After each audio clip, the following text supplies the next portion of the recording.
আসসালামু আলাইকুম সবাইকে। Honours third year linear programming বইয়ের চ্যাপ্টার 5 গ্রাফিক্যাল সলিউশনের প্রবলেম সলভ করব। দেখো প্রবলেমটি হচ্ছে solve the problem graphically. Maximise Z equal to দেওয়া আছে 4x1 প্লাস 3x2 আর সাবজেক্ট 2 বলছে দেখো x1 plus x2 is less than equal 50 আর x1 plus 2x2 is less than equal 80, 2x1 plus x2 is greater than equal 20, x1 is less than equal 40 আর বলছে x1 x2 is greater than equal হচ্ছে 0। এখন দেখো let x1 along আমরা সলিউশনে চলে যাই। সলিউশনে দেখো এখানে যে x1 x2 তাহলে x1 কে আমরা ধরে নিব x axis and y2 along y axis, y2 কে ধরে নিব আমরা y axis and write the inequality as equation। এই যে ইনইকুয়ালিটি দেওয়া আছে, অসমতাগুলো দেওয়া আছে, সেগুলোকে আমরা কি করব, ইকুয়েশনে পরিণত করব। তাহলে দেখো x1 plus x2 equal to লিখলাম 50, এই ইকুয়ালিটিটা কি করে দিলাম, ইনইকুয়ালিটিটা ইকুয়েশনে চলে আসলো। x1 plus x2 equal to হলো 80 আর 2x1 plus x2 equal to 20 R x1 equal to 40। এখন আমরা এটা থেকে যেহেতু গ্রাফিক্যালি সলিউশন করতে বলা হয়েছে তাহলে আমাদের অবশ্যই গ্রাফে বসাতে হলে বিন্দুর প্রয়োজন। তাহলে এই সমীকরণগুলো থেকে আমরা বিন্দু বের করব। তাহলে দেখো এগুলো থেকে বিন্দু বের করতে হলে কি করতে হবে, প্রথমে কি করব, x1 plus x2 equal to আছে 50, তাহলে প্রথমে আমরা x2 কে 0 ধরব। তাহলে x1 plus 0 equal to 50, x1 equal to পাইলাম 50। তাহলে আমাদের এই গ্রাফে বিন্দুগুলো এভাবে থাকে xy আকারে। তাহলে আমাদের এখানে x মানে হচ্ছে x1, y মানে হচ্ছে x2। তাহলে এভাবে এই আকারে যদি থাকে তাহলে এখানে আমরা কি পাইলাম, x1 এর মান পেলাম 50 আর এই yটা x2 ধরে নিয়েছিলাম আমরা 0, এটা হচ্ছে y।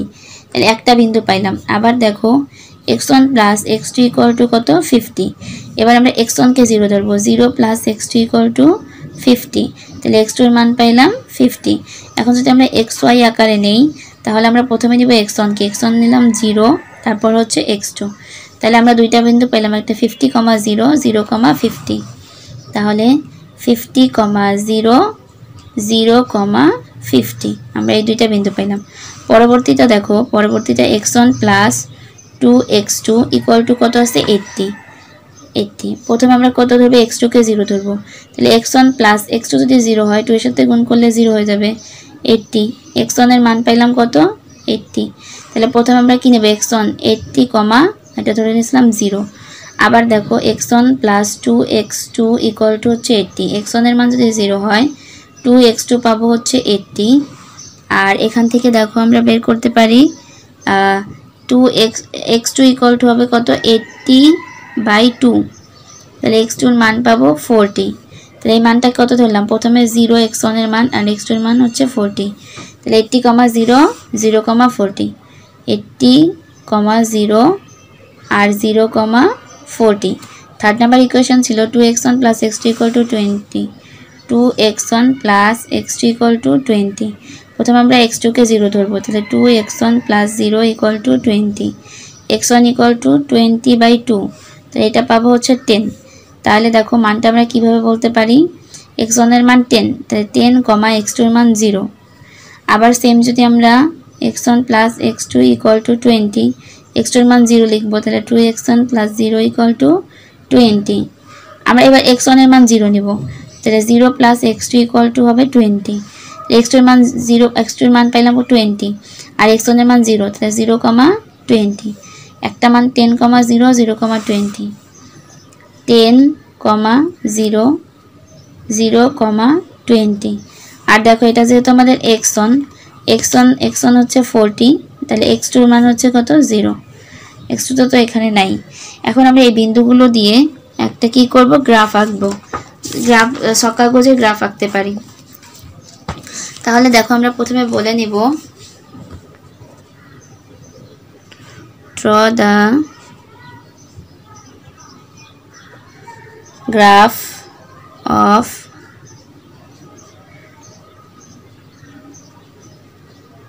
straight lines 1, 2, 3 and 4। তাহলে এই যে আমাদের যে গ্রাফ আঁকতে বসে এই যে সরলরেখাগুলো আছে 1 2 3 যে 4 আমরা সরলরেখা নিছিলাম সেই সরলরেখাগুলো দিয়ে আমরা কি করব একটা গ্রাফ আঁকবো। তাহলে চলো গ্রাফটা আঁকি। তাহলে এটা এদিকে হচ্ছে 10, 20। দেখো আমাদের কিন্তু গ্রাফগুলো হচ্ছে বড় বড়, 50, 80, তার জন্য আমরা 10 10 করে ঘর নিব। 30, 40, 50, 60। আর এটা হচ্ছে আমাদের ওয়াই অক্ষ ছিল, এটা 0, এটা হচ্ছে আমাদের এক্স অক্ষ। এদিকে আমরা মান নিব কত, 10, 20, 30, 40, 50, 60, 70, 80, 90 পর্যন্ত নিলাম।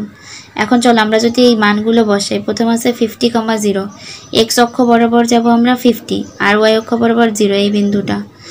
আর পরে 0,50, তাহলে 0 মানে হচ্ছে এক্স বরাবর যাব না, 0,50 হচ্ছে উপরের দিকে। তাহলে এই দুটো যদি আমরা যোগ করি, এটা পাইলাম। এটা হচ্ছে আমাদের 1 নাম্বার সমীকরণ, কিন্তু 1 নাম্বার সমীকরণ। সেকেন্ড সমীকরণের জন্য 80,0, তাহলে এদিকে যাব কত, 80, আর এখানে 0, আর সেকেন্ড হচ্ছে 0,40, এদিকে হচ্ছে 0,40। তাহলে এটা হচ্ছে আমাদের, এটা কিন্তু আমাদের 2 নাম্বার সমীকরণ। এটা কয় নাম্বার সমীকরণ, 2 নাম্বার সমীকরণ। এবার 3 নাম্বার সমীকরণ বলছে 10,0, তাহলে দেখো 10,0 আর বলছে 0,20, এদিকে 0,20, তাহলে এটা হচ্ছে কত আমাদের, এটা আমাদের 3 নাম্বার সমীকরণ। এখন আরেকটা বলছে কত, দেখো 40,0, তাহলে এদিকে 40,0, তাহলে এটা একটা কি হবে, সরল রেখা হবে। এখন এটা হচ্ছে আমাদের কত নাম্বার সমীকরণ, 4 নাম্বার সমীকরণ। আমরা এখন এই সমীকরণগুলোর দিক নির্ণয় করব, কারণ কতটুকু ফেসিবল রিজন আমাদের হবে সেটা আমাদের জানতে হবে। তাহলে আমরা এই ক্ষেত্রে যদি দিক নির্ণয় করি, তখন দেখো আমাদের যে এটা দেওয়া আছে x1 + x2 = ছিল 50, x1 + x2, এটা প্রথম শর্ত কি ছিল, প্রথম শর্তের দিকে যাব আমরা। এটা আমাদের ছিল x1 + x2 ≤ ছিল 50, তাহলে ≤ পাইলাম 50। এখন আমরা এগুলোতে কি বসাবো, 0 0 বসাবো। তাহলে 0 0 বসাইলে 0 + 0 ≤ 50, 0 ≤ 50। এটা দেখো 0 হচ্ছে 50 থেকে ছোট বা সমান, এটাকে সিদ্ধ করতেছে। তাহলে আমাদের 1 নাম্বার রিজনটা হবে, 1 নাম্বারটা কি হবে, যেহেতু 0,0 হচ্ছে মূল বিন্দুর দিকে, 0,0 বিন্দুটা হচ্ছে এদিকে, তাহলে এটার দিক হবে এদিক, মূল বিন্দুর দিকে। সেম ভাবে আমরা দেখো, আমরা যদি এখানে এটাতে যদি 0,0 বসাই, তাহলে 0 + 0 ≤ হবে 80, তাহলে এটা পাবো 0 ≤ 80। তাহলে এটা কি করতেছে, ঠিক আছে, সিদ্ধ করতেছে ঠিক। তাহলে এটার দিকও হবে কি, মূল বিন্দুর দিকে, কারণ আমরা মূল বিন্দু দিয়ে টেস্ট করতেছি। তাহলে এই দুইটার দিকই পেলাম আমরা এদিকে। এখন এখানে দেখো, এখানে যদি আমরা বসাই 2x1 + x2 > 0 বসাই, তাহলে হবে 0 > 20, 0 হচ্ছে 20 থেকে বড় বা সমান, এটা কিন্তু মানে না, তার মানে এটার দিক হবে উল্টো দিকে, এটার দিক হবে কোন দিকে, এদিকে। আর দেখো এখানে যদি আমরা বসাই 0 > হচ্ছে 40, এটা আমাদের মানতেছে, তাহলে এটার দিক হবে কি, মূল বিন্দুর দিকে, কারণ আমরা মূল বিন্দু বসাইছি, তাই মূল বিন্দুর দিকে মান হবে। তাহলে আমাদের দেখো ফেসিবল রিজনটুকু কি হয়, আমরা এই রিজনটুকু কিন্তু পাইলাম। সবগুলোর দিকই হচ্ছে দেখো এতটুকু ঠিক আছে, সবগুলোর ভিতরেই এতটুকু রিজন আছে। তাহলে আমরা এখানে লিখতে পারি, এটা হচ্ছে এ বিন্দু, এটা বি বিন্দু, এটা সি, এটা ডি, এটা ই, আর এটা হচ্ছে এফ বিন্দু। তাহলে এটা আমরা লিখতে পারি। তাহলে দেখো আমরা এই গ্রাফ থেকে এখন কি লিখতে পারি, এখন এখানে লিখতে পারি হচ্ছে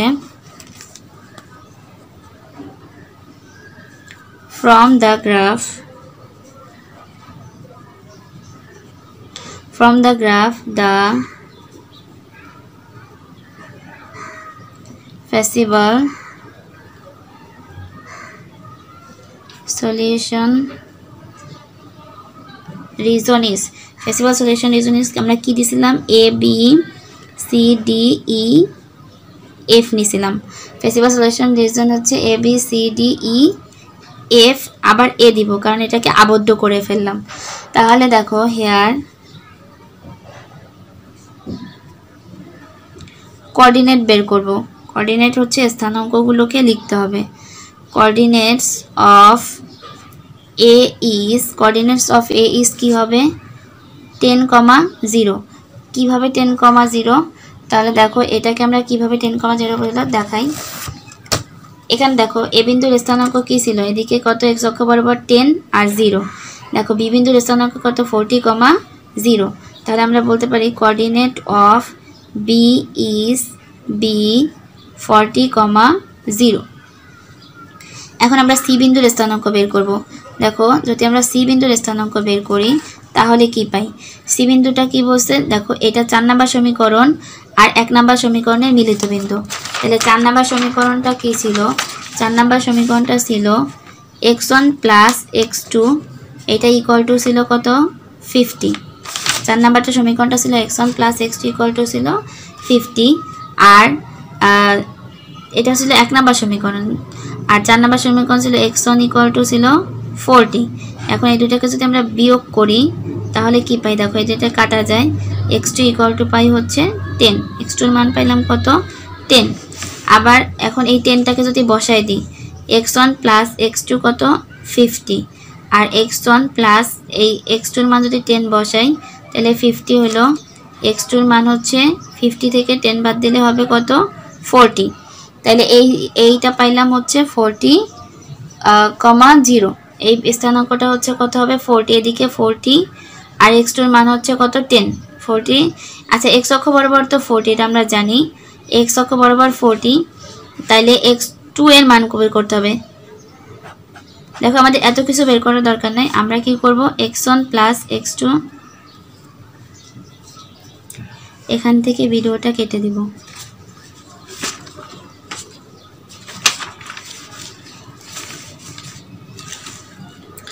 দেখো কোঅর্ডিনেট অফ সি বের করতে হবে, তাহলে সি বিন্দুর স্থানাঙ্ক এক্স অক্ষ বরাবর গেছে কত 40 পর্যন্ত, তাহলে x1 ইকুয়াল টু তো আমরা 40 পাইলামই, আর 1 নম্বর সমীকরণটা ছিল x1 plus x2 equal two কত 50।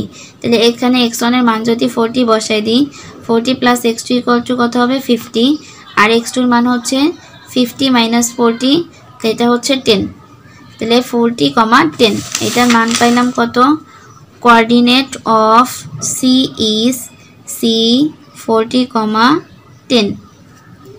তাহলে এবার দেখো coordinate of D is D এর মান, দেখো ডি এর মান করতে হলে কি হবে, এটা হচ্ছে 1 নম্বর সমীকরণ আর 2 নম্বর সমীকরণের মিলিত বিন্দু। তাহলে 1 নম্বর আর 2 নম্বর সমীকরণটাকে আমাদের কি করতে হবে, সমাধান করতে হবে। তাহলে এখানে পাই x1 plus x2 equal to 50, x1 আর x2 এর মান পাইলাম কত আমরা 50। এবার দেখো এখানে লিখতে পারি x1 প্লাস 2x2 হচ্ছে 80, এটাকে যদি আমরা কাটাকাটি করি মাইনাস করলে এটা মাইনাস, তাহলে মাইনাস x2 ইকুয়াল টু পাবো হচ্ছে মাইনাস 30, আর মাইনাস 80 থেকে 50 বাদ দিলে 30 থাকবে, তাহলে x2 এর মান পাইলাম কত 30। এখন এই x2 এর মানটা যদি আমরা 1 নম্বর সমীকরণটাতে বসাই তাহলে কি পাই, x1 প্লাস 30 ইকুয়াল টু হচ্ছে 50, x1 ইকুয়াল টু 50 থেকে 30 বাদ দিলে 20, তাহলে এই বিন্দুটা পাইলাম 20,30। তাহলে দেখো কোঅর্ডিনেট কি হবে 20,30। এবার দেখো কোঅর্ডিনেট অফ ই ইজ দেখো ই বিন্দুর স্থানাঙ্ক কি ছিল, ই বিন্দুটা ছিল আমাদের এটা হচ্ছে কত x অক্ষ বরাবর 0 আর y অক্ষ বরাবর 40, তাহলে 0,40। আর এরপরে হচ্ছে এফ বিন্দুর স্থানাঙ্ক, তাহলে কোঅর্ডিনেট অফ এফ ইজ এটা হচ্ছে x অক্ষ বরাবর হচ্ছে 0 আর y অক্ষ বরাবর 20, তাহলে 0,20। তো এখন আমরা z এর ভ্যালুগুলো নির্ণয় করব। Value of z at a is z a equal to পাবো হচ্ছে, দেখো আমাদের z ছিল হচ্ছে 4x1 প্লাস 3x2, তাহলে 4 এ বিন্দুতে আমরা ভ্যালু নির্ণয় করতেছি, তাহলে এ বিন্দুতে ভ্যালু নির্ণয় করতে হলে কত, x1 এর মান ছিল কত 10, x2 এর মান 0, তাহলে x1 এর মান 10 প্লাস 3 গুণ 0, তাহলে সমান সমান আমরা পাচ্ছি কত 4×10=40, আর এটা তো 0ই। দেখো তাহলে value of z at B is Z B equal to B বিন্দুতে তাহলে 4 গুণ, দেখো এটা তো 4 থাকবে, x1 এর মান কত 40 প্লাস 3 গুণ 0 ইকুয়াল টু 100 মানে 160, 4 4 160, 4 গুণ 40তে। তারপরে দেখো value of Z at C is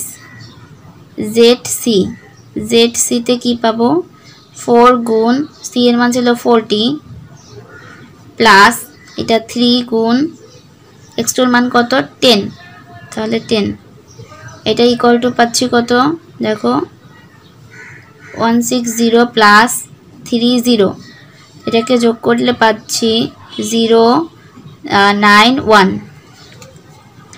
তারপরে দেখো value of Z at D is Z D equal to 4 গুণ 20 প্লাস 3 গুণ 30, তাহলে 80 যোগ 90 ইকুয়াল টু দেখো কত 9 আর 8 যোগ করলে 70।